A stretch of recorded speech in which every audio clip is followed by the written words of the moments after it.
Kadavathur west U P school 7ാം തരം വിദ്യാർത്ഥി ആദിലാണ് സഹപാഠികളുടെ രക്ഷകനായത്.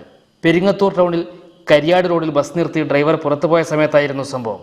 ബസ് പിന്നോട്ടേക്ക് നീങ്ങിയ ഉടൻ കുട്ടികൾ മുഴുവൻ ഭയന്ന് നിലവിളിക്കുകയായിരുന്നു. ഈ സമയത്താണ് ബസിന്റെ പിൻസീറ്റിലുണ്ടായിരുന്ന ആദിൽ മുൻഭാഗത്തേക്ക് കുതിച്ചെത്തി ബ്രേക്ക് ചവിട്ടിയത്. കുട്ടികളുടെ കൂട്ടനിലവിളി കേട്ട് ആളുകൾ ഓടിക്കൂടുകയായിരുന്നു. അടുത്ത കടയിലായിരുന്ന ഡ്രൈവറും എത്തി ബസ് നിയന്ത്രിക്കുകയും ചെയ്തു. ഈ സമയത്ത് ബസ്സിൽ ആദിൽ ഉൾപ്പെടെ 19 കുട്ടികൾ ഉണ്ടായിരുന്നു.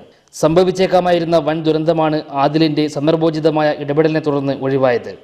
പെരിങ്ങത്തൂർ ഒരു കയറ്റത്തിൽ വണ്ടി നിർത്തിയപ്പോൾ ഡ്രൈവർ എവിടെയോ പോയപ്പോൾ വണ്ടി ചെറുങ്ങനെ ബാക്കോട്ടേക്ക് നീങ്ങിയപ്പോൾ ഫസ്റ്റ് ചെറുങ്ങനെ പോയി പിന്നെ ഫാസ്റ്റ് പോകുമ്പോൾ ഞാൻ പിന്നിൽ നിന്ന് ഓടി മുമ്പിൽ ഡ്രൈവറുടെ സീറ്റിലെത്തി ബ്രേക്ക് ചവിട്ടി. വലിയൊരു അപകടം ഒഴിവാക്കാൻ ഇതുവഴി സാധിച്ചു.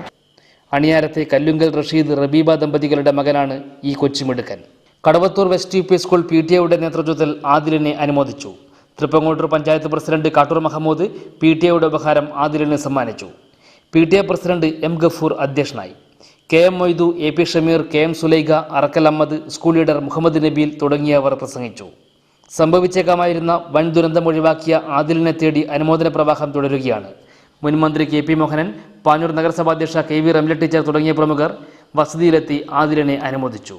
പാനൂരിൽ നിന്നും KP ഷിജിത്തിനൊപ്പം റിപ്പോർട്ടർ കണ്ണൂർ.